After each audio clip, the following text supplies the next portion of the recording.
سلام، طاهری سفر هستم. با اخبار امروز دوشنبه 21 سپتامبر همراه شما. دو سازمان خبرنگاری تاجیکستان سری وقت نشر نشدن اخبار رسمی درباره ناآرامی‌های اخیر در کشور را بی‌اعتنایی به حق مردم برای دسترسی به اطلاع عنوان کردند. شورای وسایط اخبار عامه و انجمن ملی رسانه‌های الکترونی مستقل تاجیکستان روز 21 سپتامبر با نشر یک بیانیه رسمی گفتند نارسایی اخبار دقیق از منبع‌های رسمی رسانه‌های خبری را به مشکلات در انعکاس این حادثه ها روبرو کرد. منظور از حادثه ها حمله های روز 4 سپتامبر به شهرهای دوشنبه و وحدت و همین گونه عملیات 12 روزه و ضد گروه مسلح عبدالحلیم نظرزاده معاون سابق وزیر دفاع تاجیکستان است. در ناآرامی‌های اخیر در دوشنبه و دره رامیت در ناحیه وحدت 14 مأمور امنیتی و 27 عضو گروه حاجی حلیم کشته شدند. خانواده تورا جانزاده ها روحانیان سرشناس تاجیکستان میگویند کشور را ترک نکردند و سر و صدا درباره از تاجیکستان رفتن آنها واقعیت ندارد.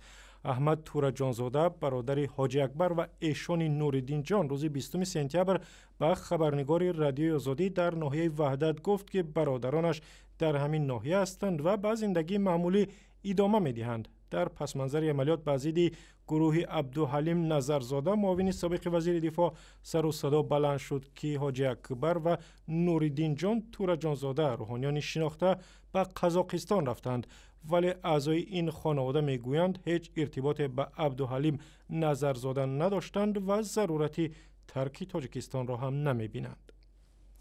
و در شهر دوشنبه نمایشگاه مال و محصولات هندوستان شروع شد که تا آخر همین ماه ادامه میکند.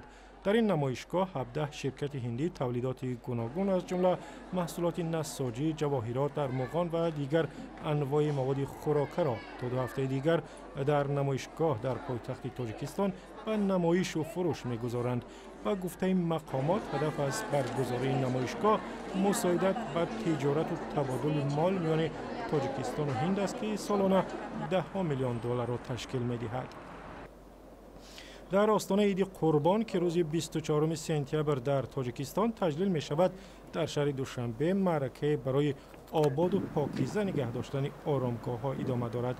حکومت شهر دوشنبه از ساکنان پایتخت خواسته است مدتی 4 روز اطراف گور نزدیکانشان و عموما آرامگاه ها را پاکیزه کنند.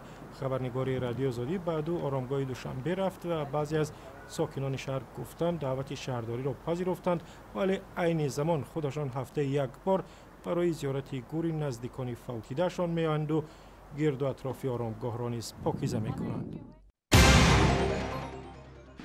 دانشمندان تاجیکستان و افغانستان و ایران در یک همایش در شهر دوشنبه پژوهشات درباره ابو عبدالله رودکی سردفتر ادبیات کلاسیکی فارس و تاجیک را بررسی کردند. در همایش علمی رودکی پژوهی که روز 21 سپتامبر به مناسبت روز رودکی در دوشنبه برگزار شد، دانشمندان گفتند آثار استاد رودکی هنوز هم به طوری باید و شاید آموخته نشده است و دستخطهای وجود دارند که مورد پژوهش قرار نگرفتند. این شعر رودکی همونطور یک شعری هست که در هر دور زمان چون که از زمان خودش تا امروز مردم در هر یک دوره با اون روی آوردن و موافق نیازهایشان معنی ها برداشتن و با سود خودشان از این استفاده کردن. همونطور یک شعری هست که در آینده هم من گمان میکنم که طول 1000 سالها تا این ملت تا این زبان هست باقی میماند.